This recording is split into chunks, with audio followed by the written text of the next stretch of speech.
Malaikat itu malaikat itu kan yo duwe pikiran. Terus iblis yo duwe pikiran. Sing padha-padha pikiran niku ya rontok bener iblis. Pikirane lho. Tapi nurute bener malaikat. Jadi umpama agama anut pikiran ya bener iblis. Mergo cara berpikir iblis iku Adam ku sangka lemah, aku sangka api. Berarti keren aku. Nah cara pikirane malaikat wis ora mikir mbok mulya ndi dikongkon yo manut. Jadi agama ini sanad. Agama ini seorang lagi napa? Sanad. Sakjane cara tauhid ya keberatan. Aku ana istilah Baitullah ya keberatan. Wong Baitullah maknane omahe Allah sing takok. Allah manggon wirdi ning Ka'bah. Jadi kita harus ngikuti ulama. Dikatakan Baitullah itu nama penghormatan. Sesuatu itu mulia, maka disebut Baitullah. Bukan berarti Allah nempat di situ. Maka Allah tidak butuh napa? Tempat. Jadi itu kan jelimet, Mang. Lagi-lagi yang tahu itu ulama. Masjid ya dikatakan Baitullah. Nah misalnya iki masjidnya pangeran, malah nambah mana nih lucu. Masjidnya pangeran, berarti iki tempat sujudnya pangeran. Nah, kacau kan? Tapi berhubung wong ra paham alhamdulillah demun iki masjidnya pangeran. Jajal makna nih bahasa Arab. Iki masjidnya pangeran, makna nih terjemah. Iki tempat kacau. Ini baru kayak bodoh ora roh nek iku kacau. Jadi wacok. Ya mulane anut ulama. Jadi darani Baitullah apa dikatakan daleme Allah maknane apa idhofatut tasyrif. Napa idhofatut tasyrif maknane omah sing mulia sampai diistilahno daleme Allah. Kalau dalam ngaji-ngaji ulama itu agama ini dari awal unik. Allah melarang sujud kepada batu. Tapi kita sholat itu madhep Ka'bah. Kemudian juga ada batu. Makanya kita harus menanamkan bahwa semua sujud itu lillahi ta'ala. Dan soal ada arah, ya penting arah. Nggak mau arah madhep segoro kidul, repot. Jadi arah itu mau dipakai kesepakatan untuk menunjukkan kalau kita muslim, arahnya sujud itu ke Ka'bah. Tapi tetap sujud kita hanya lillahi ta'alanya karena ini Nabi nanti takut Yahudi Muhammad nak langit bumi ku sok ben hancur pas kiamat terus manusa sing mati mulai ini Adam sementara ditakok endi. Jadi nak takok ngono mirip so mirip Yahudi, nak mirip Sugair apa nak mirip ngamure. Jadi agama ini selalu disoal pakai akal. Jadi agama tanpa akal ora iso berdiri, tapi kalau terlalu bawa akal itu ya repot. Ya makanya tadi itu pentingnya riwayat. Seorang lagi pentingnya apa? Riwayat. Makanya coro Imam Malik itu gak suka sama agama di logika itu gak suka. Karena nanti orang yang punya logika terus merasa lebih punya otoritas terhadap agama. Ya wis sesuai ngono agama iku angel oleh nerangno sampean agama kok. Sampe saiki tak bedheki. Nabi Adam diusir kondi. Swarga. Terus swargane Nabi Adam saiki didakoni. Mergo swarga iku luase sak langit bumi. Lah nek iku saiki didakoni ndi wong. Swarga lebih luas ketimbang langit. Kan enggak mungkin sesuatu yang luas diletakkan di yang sempit. So, akhirnya Mu'tazilah enggak percaya anane swarga zaman Nabi Adam. Jadi swarga sing cipta Adam itu tidak sama dengan surga yang nanti arduhas samawati wal ard. Jari ahli sunnah ya sono. Lah ning ndi wis ra roh pokoke ono. Ya itu kan sama-sama terus diterusno wong debat. Ya sudah guys. Nak cara aku wis mlebu sik engko gampang nerangno nek wis bar roh. Secara teori kan gitu, ora roh kok nerangno sak usih. Bro. Ya sudah sampean bu swarga wae lagi apa? Lagi nerangno. Pas aku nerangno kowe ra ning swarga ya wis ra ketemu. Wis kono enak nang cangkem elek ngono wis aku ben nerangno kowe ra ning kono ya wis akhire gak. Apa cocokan sampean aku tak nerangno swarga lah sing kono ben nerangno neraka. Mergo roe neraka. Agama iku unik. Ya karena tadi apa ya? Dari awal agama ini di kaum yakilun, tapi akal yang berlebihan itu ya mengganggu agama. Ya sudah, makanya saya ulang lagi itu riwayat ya. Sebagian ini apa? Riwayat. Inna hadal ilma dinun fangguru amman ta'khuduna dinakum. Agama ini ilmu, kemudian kamu harus dari sanad yang benar. Ya. Dari sanad yang apa? Dari sanad yang benar. Ya sudah seperti itu. Mana itu kalau setuju model kayak sholat sunat safar tidak harus madhep kiblat terus. Jadi agama ini sudah unik. Misalnya gini, sholat fardu kan wajib kiblat, tapi ada sholat yang nggak usah madhep kiblat, yaitu sunat safar. Misalnya orang di pesawat gini. Karena guling-gilingan, nah, hakikatnya kiblat itu tidak fokus kita namun Allah Subhanahu wa Ta'ala. Jadi memang agama, tapi lagi-lagi itu butuh riwayat. Seorang lagi butuh riwayat. Kalau nggak pakai riwayat, terus kok Abu Nawas kabeh. Karena tadi Amerika, seorang lagi Amerika, itu kalau dibor pas New York itu kena Ka'bah. Lah logikanya kalau arahnya pas itu kan bebas arah. Berarti orang Amerika oleh sholat bebas. Tidak bisa seperti itu, ya tetap anut konsensus ulama sana atau tradisi sana, kiblat itu ngambil arah mana, karena dia pas. Ya bumi yang ada arah itu secara akal kan hanya rubuk 1/4. Makanya kalau kamu belajar falak itu ada rubuk, lainnya itu sudah ada arah. Misalnya bumi bulat bola, yang sama atas dikatakan sama-sama di atas, ya kadarnya hanya 1/4, lainnya itu sudah dikatakan samping. Makanya seperti Denmark itu ada daerah yang siang itu sampai 3 bulan, entah berapa siklus sekian puluh tahun. Ada yang lebih lama siangnya sampai 18 jam. Kalau di Eropa kadang puasa itu sampai 18 jam. Ada yang selalu gak kena matahari kayak kutub utara, kutub selatan. Nah makanya kalau misalnya sholat itu ngikuti apa? Kalau ngikuti matahari, orang kutub sholatnya hanya maghrib, isya, subuh. Gak wajib poso, orang tahu ono rino misalnya. Ya tidak bisa seperti itu. Jadi kalau nuruti logika kan terus berdebat terus. Tapi kalau nuruti rasa sebagai hamba. Orang kutub butuh sujud sama Allah, orang kutub butuh loyal sama Allah dengan memperlakukan puasa. Ya sudah, akhirnya kita harus puasa. Nah, lalu kalau ukurannya matahari, mereka tidak punya matahari. Memangnya puasa itu penyebabnya wujudnya matahari, apa penyebabnya loyalitas sama Allah Subhanahu wa Ta'ala? Loyalitas. Kalau penyebabnya matahari, ya berarti kalau nggak ada matahari, nggak usah apa? Tidak usah seperti itu cara berpikir. Makanya ngikuti ulama, karena ulama yang tahu tradisinya Allah dan Rasul. Ya seorang lagi ulama yang tahu tradisinya Allah dan Rasul. Meskipun ya kadang saya enak dewe ulama. Mergo ya kadang ya mau kalau bolak-balik ngomong gak diterang nombek cangkem elek ora paham-paham. Makanya masyhur itu ada kiai di debat sama orang rodok PKI. Pak Kiai, kalau setan dari api masuk api kan biasa. Terus susahnya apa? Mau materinya dari api itu. Kiai itu mek lemah, sawurna raine. Loro cung, nggih sakit. Jare wong kok lemah, kena lemah kok loro. Karena serak kena diterangno. Manusia materinya kan dari tanah, berarti kena dipendem urip-uripan. Piye ya? Ya loro ya, lha ya jare kok lemah kok dipendem ning lemah kok. Karena dijelaskan pakai lisan yang baik, gak paham-paham.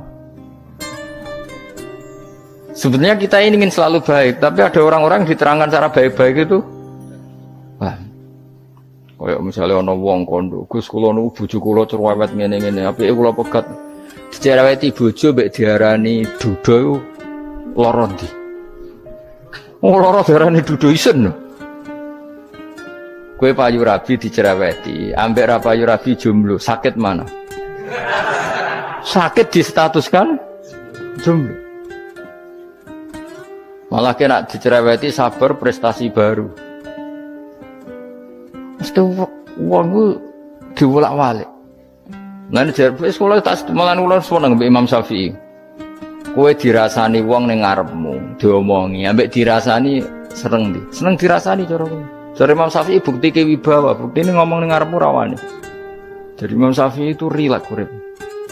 Ya Aba Abdillah, orang yang tadi muji-muji jenengan tuh kalau di luar maki-maki jenengan. Jadi alhamdulillah. Kok bisa, itu kan bukan pengkhianatan. Berarti saya wibawa, di depan saya enggak berani itu. Wong iku sowan Imam Syafi'i, ya cium tangan ya hormat. Tapi setelah di luar menghujat. Singkat cerita dilaporkan ke Imam Syafi'i. Orang yang tadi nyium tangannya jenengan itu di luar ngerasani jenengan. Jadi Imam Syafi'i, alhamdulillah berarti aku wibawa, mendengar kurawani. Ya dianggap enteng saja. Terus ada orang misoi Ja'far Shadiq. Sayyid Ja'far Shadiq itu Sayyid putune Nabi, orangnya soleh alim, gurunya Abu Hanifah. Di antaranya gurunya Abu Hanifah itu Sayyid Ja'far Shadiq. Itu kalau dihujat orang diomongin ini, dimaki-maki, sampai ke rumah. Pas mau masuk rumah, kamu masih ingin maki-maki saya? Iya, tak tunggu sampai selesai. Setelah selesai, sudah, sampun, sudah. Masih emosi orang, sudah. Kamu misoi saya berdasar apa yang kamu ketahui. Yang tidak kamu ketahui lebih banyak, maka saya tunggu.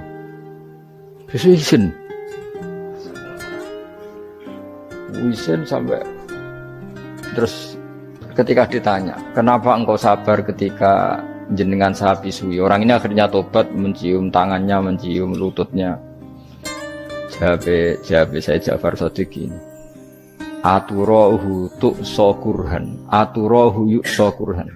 Kowe ora paham kalimat itu, tapi tak terangkan ben dadi wali. Kowe roh pangeran, ya tahu. Sing durakani pangeran tuh banyak enggak? Yang maksiati pangeran tuh banyak enggak? Banyak. Lah iya, pangeran sing di langit bumi wae dimaksiati, apa meneh terima aku.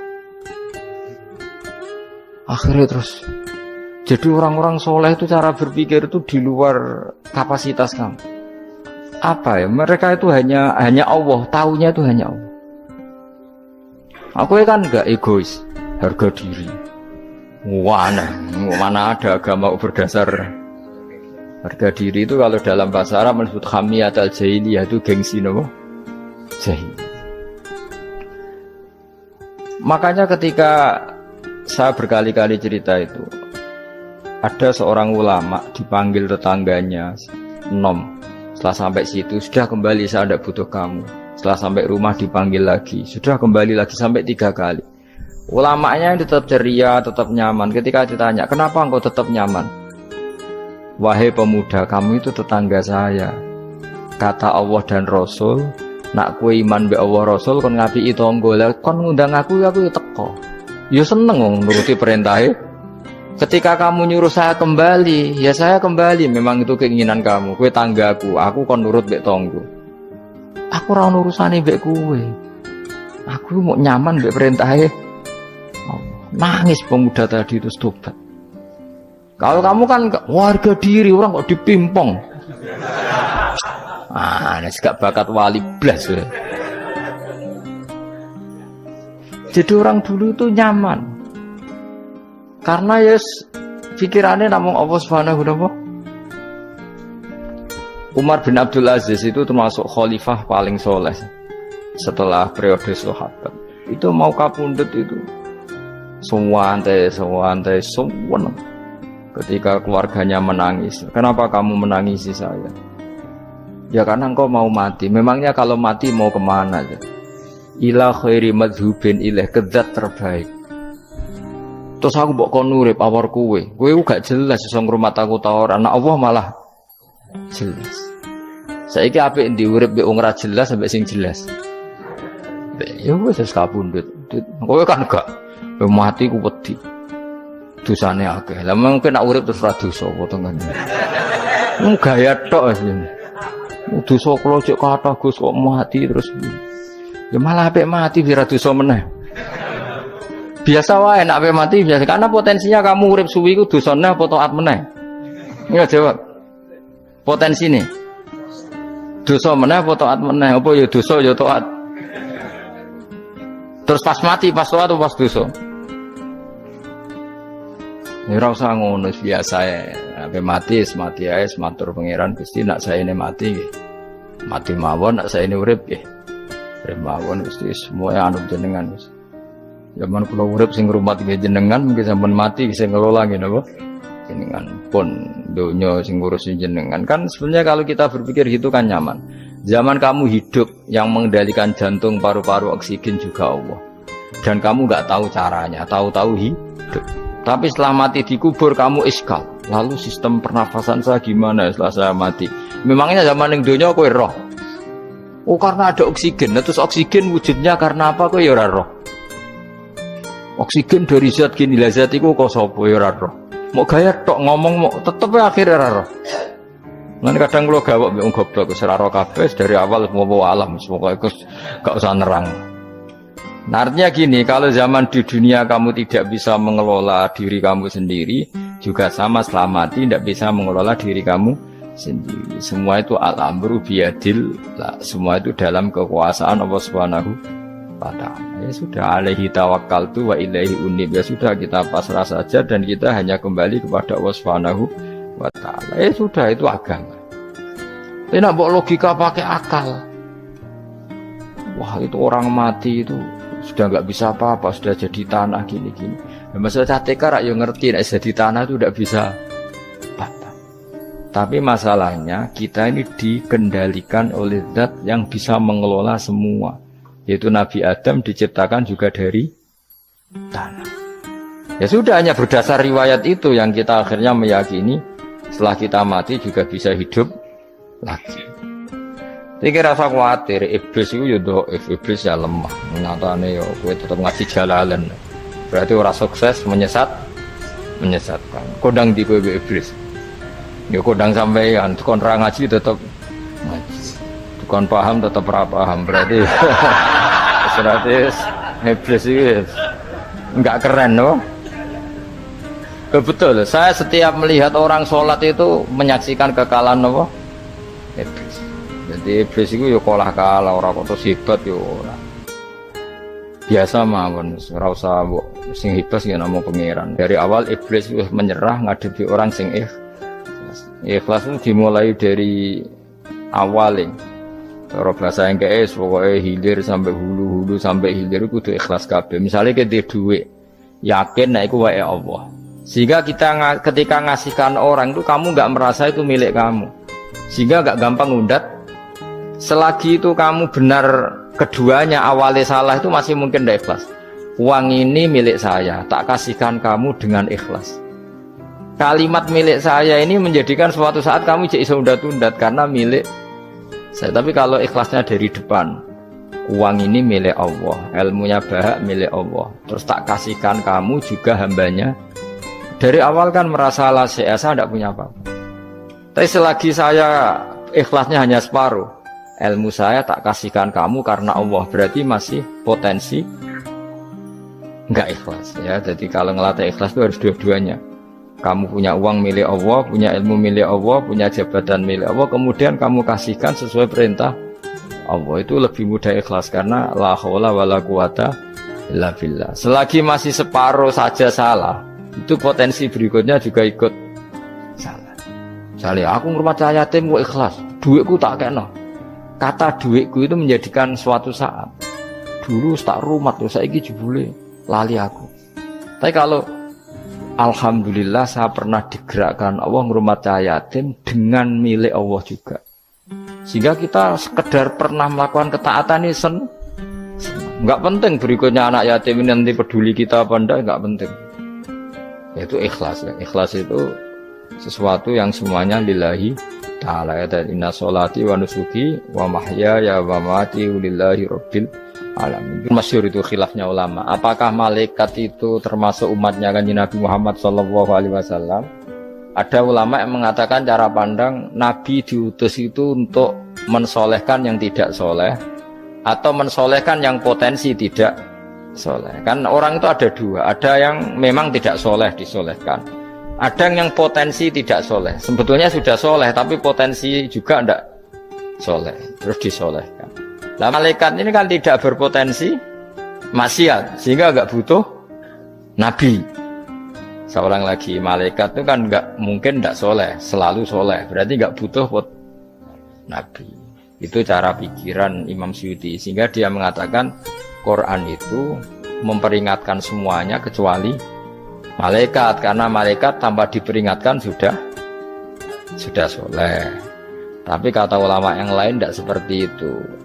Malaikat tetap senang sebagai umatnya Rasulullah Shallallahu Alaihi Wasallam karena butuh status tasyrif. Tasyrif itu keren. Nanti takok itu melok kelompok sopo, melok kelompok Kanjeng Nabi Muhammad Shallallahu Alaihi Wasallam. Sehingga kalau nanti ditanya Allah, mimman anta misalnya, min ummati habibika Muhammad, itu keren. Kayak termasuk umatnya kekasihmu Nabi Muhammad Shallallahu Alaihi Wasallam. Lalu kamu ngikuti apa? Yo min aksani kitabik, macam ngikuti kitab terbaikmu ya Allah. Sehingga mereka ikut umatnya Nabi bukan karena disolehkan, tapi karena tasrif, satu kehormatan. Itu yang diikuti ulama. Tradisi kita ahli sunnah ngikuti yang pendapat itu, ngikuti bahwa malaikat pun suka dikategorikan umatnya Kanjeng Nabi Muhammad Sallallahu Alaihi Wasallam karena nambahi tasrif. Nambahi apa? Masyhur itu Imam Suyuti dalam hal ini kita ngikuti ulama mayoritas, bukan ngikuti yang ini. Masyhur kan Jibril ditanya, kan itu ketika Jibril ketemu Nabi Muhammad ditanya, untungnya apa kamu jadi safir? Safir itu kira-kira terjemahan bebasnya panitia saya. Jibril itu kan ya jauh dari langit turun bumi, dari langit itu kan jauh. Terus kamu untungnya apa? Karena Jibril itu tahu betul peristiwa yang pernah dilakukan Allah. Yaitu kayak apa malaikat yang di langit bisa diusir karena kesalahan tertentu. Malaikat yang sok suci kayak siapa itu Harut Marut juga dihinakan seperti itu. Dan Jibril tahu betul Allah itu yaf'alu ma yasha. Jadi yang sekarang malaikat bisa saja jadi pokoknya tahu betul Allah bisa melakukan apa saja. Karena Jibril tahu betul Allah, karena dia ketua malaikat. Kan kita tahu misalnya ada sejarah siapa? Harut Marut, dari malaikat menjadi hina seperti itu. Jibril akhirnya tanya, ya sudah, Jibril punya apa? Terus ditanya Nabi, kamu untungnya apa setelah jadi safir saya, jadi panitia yang ngurusi wahyu? Terus kata malaikat Jibril, saya tidak pernah merasa aman. Apakah saya selalu dalam posisi ini, posisi terhormat, kecuali setelah menjadi safir, menjadi pelayan kamu, ketika aku distatuskan oleh Allah, apa itu? Innahu laqaulu rasulin karim dzi quwwatin indadil arsy makin muta'in tamma amin. Terus ganti fa amin tu ba'du. Baru setelah itu saya merasa aman, bahwa posisi saya aman karena Quran itu abadi ila yaumil qiyamah ila mala adalah semuanya Quran itu abadi, dan di Quran itu saya distatuskan muta'in sama amin. Berarti saya merasa aman, tidak akan dirubah kestatusan saya malaikat semenjak saya jadi safirmu. Intinya Jibril juga mendapat kehormatan karena ngitmai Quran. Paham ya? Makanya kita di sini mengatakan ini pendapat Imam Suyuti, tapi hampir semua ulama berpendapat apa? Malaikat pun ikut mendapat berkahnya Kanjeng Nabi Muhammad Shallallahu Alaihi Wasallam. Jenenge apa? Berkah tasrif. Napa berkah napa? Tasrif. Jadi punya status kehormatan. Nah, yang dikatakan Imam Suyuti itu murni logika. Murni logika tadi. Yang namanya Quran itu memberi peringatan supaya yang enggak soleh menjadi soleh, dan malaikat tidak butuh itu karena sudah selalu soleh ya. Jadi itu logika saja, tapi kita berkeyakinan malaikat pun butuh, tapi untuk kehormatan.